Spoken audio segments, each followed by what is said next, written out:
Hello बच्चों, कैसे हैं आप लोग। आज हमारा टॉपिक ऑफ डिस्कशन है ट्रैक डिप्लोमेसी। बच्चों, ये सीरीज आपके लिए स्टार्ट किया गया है, क्या आप जानते हैं, और इसमें मैं आप लोगों के साथ में कुछ इंपॉर्टेंट टॉपिक्स के बारे में जानकारी दिया करूंगा। और इसी में ये अगली सीरीज है जिसको हम लोग कहते हैं ट्रैक डिप्लोमेसी। इस वर्ड का नाम अगर हम लोग बात कहें तो आपने सुना होगा कि ट्रैक डिप्लोमेसी, यानी कि जब दो देशों के बीच में कोई संबंध होते हैं या कोई टॉक्स होते हैं, कोई बातचीत होती है, तो उसके लिए कई स्तरों पे बातचीत की जाती है। बच्चों, एक वर्ड आपने सुना होगा CBM, जिसको हम लोग कहते हैं कॉन्फिडेंस बिल्डिंग मेजर्स। यानी जब दो देशों के बीच में किसी तरह का अविश्वास का संबंध हो रहा होता है तो उन दिन दो देशों के बीच में आपसी संबंधों को बहाल करने के लिए जो मेजर्स लिए जाते हैं, जो स्टेप्स उठाए जाते हैं, उसको हम लोग कॉन्सेप्ट बिल्डिंग मेजर यानी कॉन्फिडेंस बिल्डिंग मेजर कहते हैं। कॉन्फिडेंस बिल्डिंग मेजर का मतलब दो देशों के बीच में विश्वास कायम करना। बच्चों, कई बारी फॉर्मल डिप्लोमेसी होती है। फॉर्मल का मतलब होता है कि दो लोगों के बीच में जिस तरह से फॉर्मल रिलेशनशिप होता है, यानी औपचारिक संबंध होता है, उस तरह को हम लोग फॉर्मल डिप्लोमेसी कहते हैं। मगर इसमें फॉर्मल डिप्लोमेसी के साथ साथ इनफॉर्मल टॉक्स भी होते हैं, क्योंकि हमें संबंधों को कई स्तरों पर सुधारने की आवश्यकता पड़ती है। उसी का हम लोग अध्ययन करने जा रहे हैं कि कई तरह की जो डिप्लोमेसीज हैं, कई तरह की जो कूटनीतियां हैं अंतरराष्ट्रीय स्तरों पर, उसको कैसे कैसे हम डील करते हैं, और उसी को हम लोग किस नाम से जानते हैं, ट्रैक डिप्लोमेसी। बच्चों, मैं हूं निशांत श्रीवास्तव, एग्जामपुर में आपका स्वागत करता हूं। और ट्रैक डिप्लोमेसी के अंतर्गत हम लोग दो देशों के बीच संबंधों को बनाने के जो स्टेप्स लिए जाते हैं, उन स्टेप्स का अध्ययन करने जा रहे हैं। तो बच्चों, तैयार होंगे आप लोग? Fasten your seat belts and now we are starting with track diplomacy.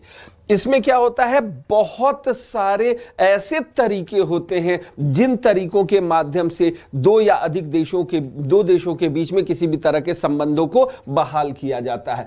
पहला जो ट्रैक होता है, यानी जिसको हम लोग फर्स्ट ट्रैक कहते हैं, वो फर्स्ट ट्रैक किस नाम से जाना जाता है, ट्रैक 1 के नाम से। यह फॉर्मल डिप्लोमेसी का तरीका, यानी औपचारिक तरीका है। इसमें दो देशों की सरकारें आपस में बातचीत करती हैं, या ये बातचीत राष्ट्रपति के स्तर पे हो सकती है, प्रधानमंत्री के स्तर पे हो सकती है, विदेश मंत्रियों के स्तर पे हो सकती है, सचिव स्तर पे हो सकती है। यानी इसमें दो देशों की गवर्नमेंट इन्वॉल्व होती है, और वो गवर्नमेंट सरकारी प्रक्रिया के माध्यम से, औपचारिक पहलुओं के माध्यम से क्या की जाती है, शांति निर्माण की प्रक्रिया का पालन करती है। यह सामान्यतः उन देशों के बीच में होता है जिसमें किसी भी तरह का आपसी विवाद कम से कम हो और आपसी विवाद की संभावना बिल्कुल नगण्य हो। तो वैसे सामान्य देशों के साथ जब आप प्रक्रिया को करेंगे तो वो ट्रैक 1 डिप्लोमेसी होती है, और ये शांति निर्माण के उद्देश्य से बनाया जाता है, यानी पीस कीपिंग के उद्देश्य से बनाया जाता है।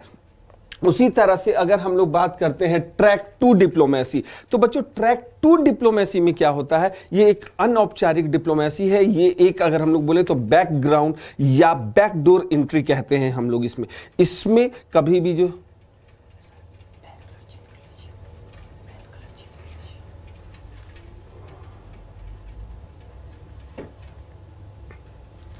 तो ट्रैक 2 की अगर हम लोग बात करें बच्चों, तो ट्रैक 2 में क्या होता है, ट्रैक 2 में हम लोग देखते हैं इसमें सरकारें इन्वॉल्व नहीं होती।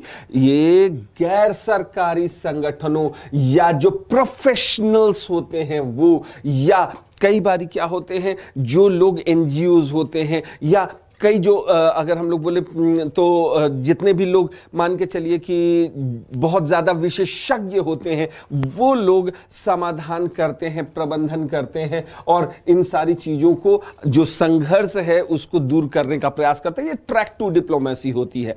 बच्चों, यहाँ आपको मैं एक नई चीज़ बताने जा रहा हूँ जिसके विषय में संभवतः आप जानते होंगे। एक नई डिप्लोमेसी का रूप है जिसको हम लोग 1.5, जिसको हम लोग किस डिप्लोमेसी के नाम से जानते हैं, 1.5 ट्रैक के नाम से जानते हैं। बच्चों, इसके प्रारंभ की शुरुआत अगर हम लोग बोलें तो भारत के विदेश मंत्री श्रीमती सुषमा स्वराज के द्वारा यह किया गया। आप जैसा कि जानते हैं, इसका मतलब है कि यह मध्य मार्ग बता रहा होगा। 1.5 ट्रैक ये क्या बता रहा होगा, आपको मध्य मार्ग बता रहा होगा। यानी ट्रैक 1 जो कि प्योर गवर्नमेंट ऑर्गेनाइजेशन है एंड ट्रैक 2 जो नॉन गवर्नमेंट ऑर्गेनाइजेशन है, उसके मध्य की कड़ी। इसमें क्या होता है, गवर्नमेंट के साथ साथ कौन से लोग जुड़े हुए होते हैं, जो प्रोफेशनल्स होते हैं यानी जो व्यावसायिक होते हैं वो लोग जुड़े हुए होते हैं। इन दोनों का इसमें समन्वय होता है। यानी जब भी किसी देश के साथ वार्ता चल रही होती है उस समय में गवर्नमेंट और प्रोफेशनल्स मिलकर करके अगर कोई संघर्ष का समाधान कर रहे होते हैं तो उसको 1.5 ट्रैक कहते हैं। ये प्योर गवर्नमेंट नहीं होगा, प्योर औपचारिक बैठक नहीं होती, ये प्योर अनौपचारिक बैठक भी नहीं होती, ये इन दोनों का मिश्रित स्वरूप होता है। तो अब आप समझ गए होंगे ट्रैक 1, ट्रैक 1.5 और ट्रैक 2 डिप्लोमेसी के बारे में। बच्चों अगर हम लोग देखें ट्रैक डिप्लोमेसीज को तो इसको 9 पार्ट्स में बांटा गया है।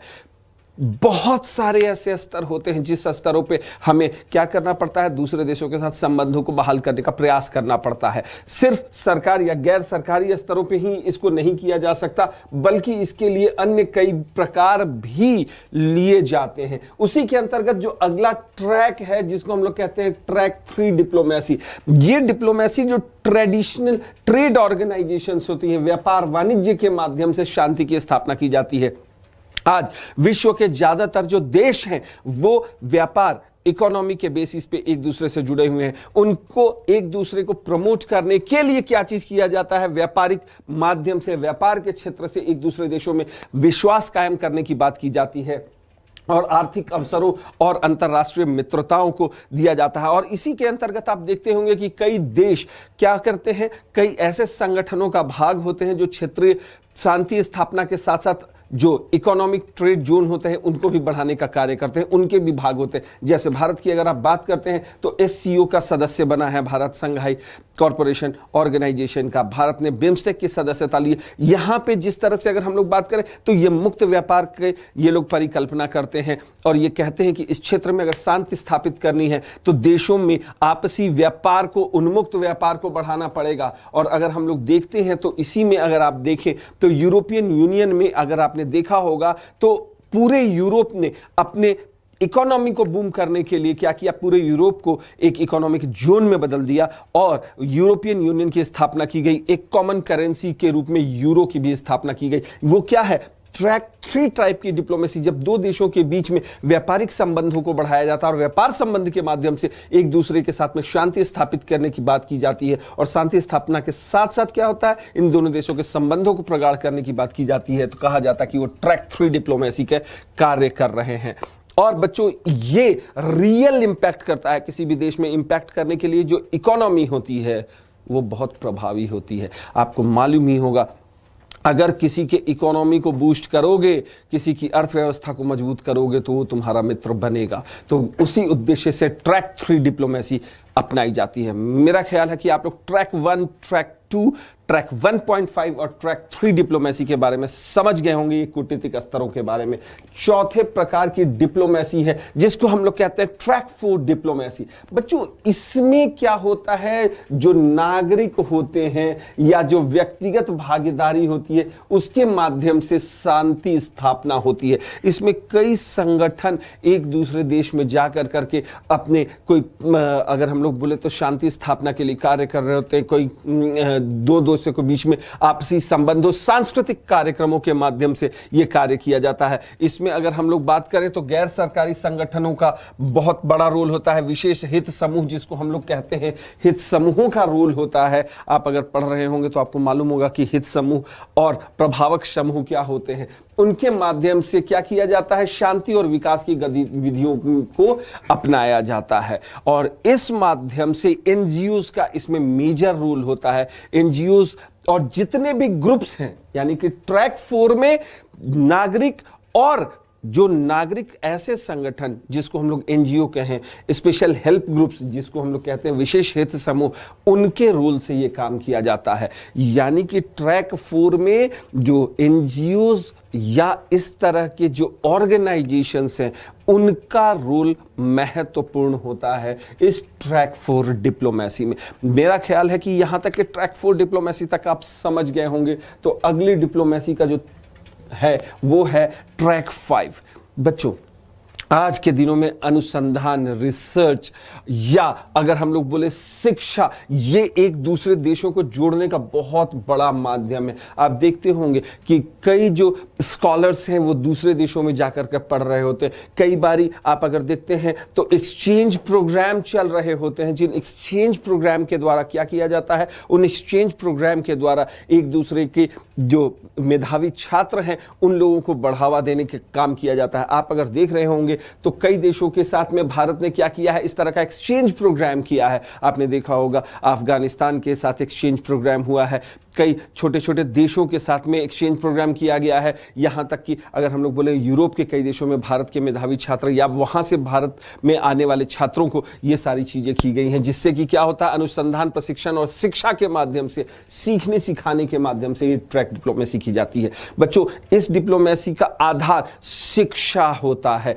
यानी कि रिसर्च एंड ऑर्गेनाइजेशन। बच्चों, इससे एक तो सबसे बड़ी बात होती है कि देशों के बीच में आपसी जो सीखने की प्रक्रिया होती है उसको बढ़ावा दिया जाता है और इस माध्यम से शांति स्थापित किया जाता है। यह बहुत बड़ा माध्यम है जिसमें कि स्कॉलर्स को और स्कॉलरशिप्स, आप देखते होंगे कि विदेशों में अगर कोई छात्र जाता है, चाहे वो भारत का छात्र हो या भारत में कोई विदेश का छात्र आता है, तो उसे सरकारें कई प्रकार की छात्रवृत्तियां देती हैं, कई प्रकार के स्कॉलरशिप्स देते हैं, ताकि क्या किया जा सके, उन देशों में भी क्या किया कराया जा सके कि जो इस बौद्धिक स्तर पे एक दूसरे के साथ में बातचीत की जा सके। ये एक सॉफ्ट पावर का एक बहुत मेजर रोल होता है, इसे हम सॉफ्ट पावर भी कहते हैं। जिस सॉफ्ट पावर का भी एक तरीका है। सॉफ्ट पावर का मतलब क्या होता है कि आज के दिनों में हम अपने जो अच्छाइयां हैं उसके माध्यम से लोगों का जीतने का प्रयास करते हैं। उसी के अंतर्गत हम लोग शिक्षा और इस तरह की चीजों को प्रचार करते हैं, जिसके माध्यम से दो देशों के बीच में एक मध्यस्थता के लिए एक नए वर्ग का निर्माण होता है, जो न कि राजनीतिक होता है, न ही इसमें कोई सामाजिक उद्देश्य होता है, बल्कि बौद्धिक स्तर पर ट्रैक 5 डिप्लोमेसी क्या करती है, लोगों के बीच में आपसी संबंधों को बनाती है, दो देशों के बीच संबंधों का निर्माण करती है। इसमें बच्चों अगर हम लोग बात करें तो व्यावसायिक कौशल भी बहुत इंपॉर्टेंट है। कई ऐसे देश जो अल्प विकसित देश हैं, उसमें भारत ने अपने जो टेक्नीशियंस हैं या उनको तकनीकी विशेषज्ञता देने की बात की है, और वहां पे कई देशों में क्या किया है, भारत ने अपने तकनीकी विशेषज्ञों को भेजा है ताकि उसका उत्थान किया जा सके। अफगानिस्तान का मैं इसमें उदाहरण देना चाहूंगा कि अफगानिस्तान के पुनर्निर्माण के लिए भारत ने कई ऐसे प्रशिक्षण कार्यक्रम चलाए हैं। आप अगर देखते होंगे तो वहां के जो अगर सैनिक हैं या वहां के प्रशासनिक अधिकारी, उनको भारत में ये प्रशिक्षण देने का कार्यक्रम किया गया है। यहां तक कि देहरादून में जो अकेडमी है, उस एकेडमी में भी इनका प्रशिक्षण दिया जा रहा है। तो यही ट्रैक 5 डिप्लोमेसी होती है बच्चों। इसके बाद हम लोग बात करते हैं कि ट्रैक 6 डिप्लोमेसी क्या होती है। तो ट्रैक 6 डिप्लोमेसी की अगर हम लोग बात करें तो इसमें क्या होता है, सक्रियता के माध्यम से, यानी कि विशिष्ट सरकारी नीतियां जो होती हैं, या अगर हम लोग बोले तो आज देखते होंगे विश्व में कई ऐसी समस्याएं उभर कर करके आ रही हैं जो कि मानवता के लिए एक खतरा उत्पन्न होता जा रहा है। फॉर एग्जाम्पल हम लोग बात करते हैं क्लाइमेट चेंज की, हम लोग बात करते हैं जलवायु परिवर्तन की। जिस तरह से जलवायु में परिवर्तन हो रहा है, विश्व के कई ऐसे देश हैं जो इस जलवायु परिवर्तन का शिकार हो रहे हैं। तो ऐसी दशा में सरकारी नीतियों को जनता के समक्ष ले जाना और एक दूसरे देशों के साथ में इस कॉमन प्लेटफॉर्म को यूज करके एक डिप्लोमेसी का निर्माण किया जाता है। इसमें अगर हम लोग बात करें तो अगर आप देखते हैं तो यूनाइटेड नेशंस ने भी कई ऐसे प्रोग्राम्स चलाए हैं, जिन प्रोग्राम्स के माध्यम से क्या किया जाता है, जिन प्रोग्राम्स के माध्यम से इन्वायरमेंट, इकोलॉजी, पर्यावरण, जलवायु परिवर्तन, क्वेटा सम्मेलन, पृथ्वी सम्मेलन, इन सब माध्यम से क्या किया जाता है, दो देशों के बीच संबंधों को सुधार किया जाता है। वही ट्रैक 6 डिप्लोमेसी होती है। इसमें क्या किया जाता है, इसमें सरकारी नीतियों और जो भी वैश्विक मुद्दे हैं, उन वैश्विक मुद्दों को बना कर करके उनको सुधारने का प्रयास किया जाता है। इसी को हम लोग ट्रैक 6 डिप्लोमेसी कहते हैं। और ये अगर हम लोग देखेंगे तो आज के दिनों में एक बहुत बड़ा मुद्दा बन करके आया है, और ये ट्रैक 6 डिप्लोमेसी क्या कर रही है, इस दिशा में बहुत सार्थक कदम उठा रही है। ट्रैक 7 ये नई डिप्लोमेसी का रूप है। इसमें आपके इटर्नल फेथ, यानी जो आंतरिक रूप से आप किसी धर्म को या किसी पंथ को मानते हैं तो वो धर्म या पंथ उन सब पे क्या किया जाता है, उन सब के माध्यम से एक दूसरे देशों के जो नागरिक हैं उन नागरिकों के संबंध को बढ़ाया जाता है। फॉर एग्जाम्पल, अभी अगर आपने देखा होगा तो पाकिस्तान के साथ जो गुरुद्वारा है उस गुरुद्वारे को खोल कर करके क्या किया गया, इन एक दूसरे देशों के बीच में इस धार्मिक संबंधों को बहाल करने की वकालत की गई, जिससे क्या होता है इन दोनों देशों के बीच के जो धार्मिक श्रद्धालु हैं एक दूसरे जगह जा सकते हैं। भारत ऐसे भी अगर आप देखते हैं तो इस डिप्लोमेसी का पहले भी प्रयोग कर चुका है। अगर हम लोग देखेंगे तो अशोक जो कि एक महान शासक था, उस अशोक के शासन में ट्रैक 7 डिप्लोमेसी आपको साफ साफ नजर आ रही होगी, जब भारत से कई धर्म प्रचारक विदेशों में भेजे गए और बौद्ध धर्म का प्रभाव न सिर्फ भारत बल्कि आसपास के कई इलाकों, चाइना, थाईलैंड, कंबोडिया क्षेत्रों में पड़ता है, इवन श्रीलंका में पड़ता है। तो वो ट्रैक 7 डिप्लोमेसी होती है। इसका मतलब होता है ये एक ऐसी डिप्लोमेसी का स्वरूप है जो डिप्लोमेसी क्या करती है, धार्मिक भावनाओं को सम्मान कराती है और एक दूसरे से धार्मिक आधार पर एक दूसरे का संबंधों को जोड़ने में मदद करती है। तो ट्रैक 7 डिप्लोमेसी ये धार्मिक अनुभूतियों के आधार पर एक दूसरे के संबंधों को बहाल करने का तरीका होता है। अगर हम लोग बात करें ट्रैक 8 डिप्लोमेसी, तो ये क्या होता है, संसाधनों को उपलब्ध कराया जाता है। बच्चों, विश्व में कई ऐसे देश हैं जिन देशों के पास में उतने संसाधन नहीं हैं, उनके पास में अल्प संसाधन है, तो क्या किया जाता है, दूसरे देशों को कई संसाधनों को प्रदान कराया जाता है। जैसे कि अगर हम लोग बात करें तो भारत ने कई देशों को वैक्सीन्स उपलब्ध कराई और वैक्सीन्स उपलब्ध कराने के साथ साथ क्या किया गया, कई ऐसे देश हैं जिनको वित्त पोषण किया जाता है। जैसे कि अगर वहां पे किसी तरह की परेशानियां आती हैं तो उन परेशानियों को दूर करने का प्रयास किया जाता है। मैं इसमें बहुत ही अच्छा एक एग्जाम्पल लेना चाहूंगा, मेडागास्कर, जिसके विषय में हम लोग अगले वीडियो में एक नया वीडियो जो मैं बनाऊंगा। मेडागास्कर आज के दिनों में विश्व में एक ऐसा देश है, एक महाद्वीपीय देश है जहां पे भूखमरी की बहुत विकराल समस्या हो गई है। उन देश को जो संसाधन है, वित्त पोषण है, जो फाइनेंशियल सपोर्ट है, उस माध्यम से क्या किया जाता है, उस देशों के साथ संबंधों को जोड़ा जाता है। और यहां पे क्या किया जाता है, कई व्यक्तिगत रूप से जो लोग हैं, जो परोपकारी हैं, वो लोग भी इसमें काम कर रहे होते हैं। फॉर एग्जाम्पल अगर मैं बात करूं तो बिल गेट्स फाउंडेशन की बात कर सकता हूं। बिल गेट्स फाउंडेशन ने विश्व के कई देशों, यहां तक कि भारत में भी कई अपनी, अगर हम लोग देखेंगे तो सर्विसेज को स्टार्ट किया है। तो इसमें क्या किया जाता है, इसमें फंडिंग की जाती है, इसमें पैसे दिए जाते हैं ताकि दूसरा देश इस किसी तरह की महामारी से निपट सके। आपने देखा होगा कि भारत ने कई देशों को वैक्सीन्स दिया, कई देशों के पास में अपने नर्सेस भेजे और कई देशों को कोविड से लड़ने के लिए वित्तीय सहायता प्रदान की। वो ट्रैक 8 डिप्लोमेसी का एक रूप है, यानी कि यहां पे फंडिंग के माध्यम से क्या किया जाता है, डिप्लोमेसी को यानी दूसरे देशों के साथ संबंधों को बहाल करने के प्रयास किया जाता है। और अंतिम ट्रैक 9 डिप्लोमेसी, यह संचार, मीडिया और सूचना के माध्यम से शांति की स्थापना की जाती है। बच्चों, इसमें कल्चरल एक्टिविटीज होती हैं, फिल्मों के माध्यम से, डॉक्यूमेंट्रीज के माध्यम से, या किसी भी ऐसे माध्यम से जो कि दूसरे के साथ में संवाद तुरंत स्थापित कर सके, उसके हिसाब से इस डिप्लोमेसी को किया जाता है। बच्चों, अगर आपको पता होगा तो इसमें आप देखेंगे कि भारत और रशिया के संबंधों में कई ऐसे आधार रहे थे जिसमें फिल्मों की बहुत बड़ी भूमिका रही थी।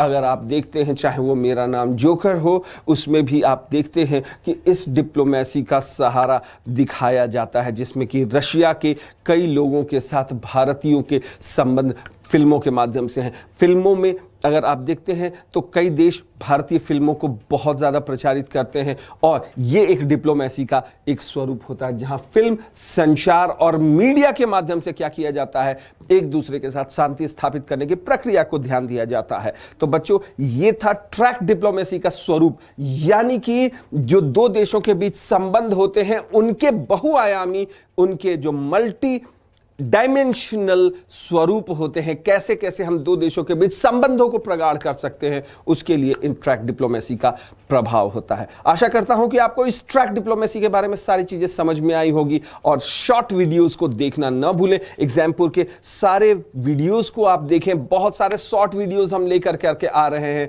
आप विभिन्न टीचरों का शॉर्ट वीडियोस देख सकते हैं जिसमें आपको छोटी छोटी बर्निंग टॉपिक्स के बारे में बताया जाता है, क्विक रिवीजन कराया जाता है। ये आपकी एग्जाम और आपकी जानकारी के लिए बहुत ही ज्यादा महत्वपूर्ण होगा। तो इसी आशा के साथ कि अगली वीडियो में हम लोग मिलते हैं। धन्यवाद आपका। Thank you very much with me Nishant Shrivastava. Thank you very much.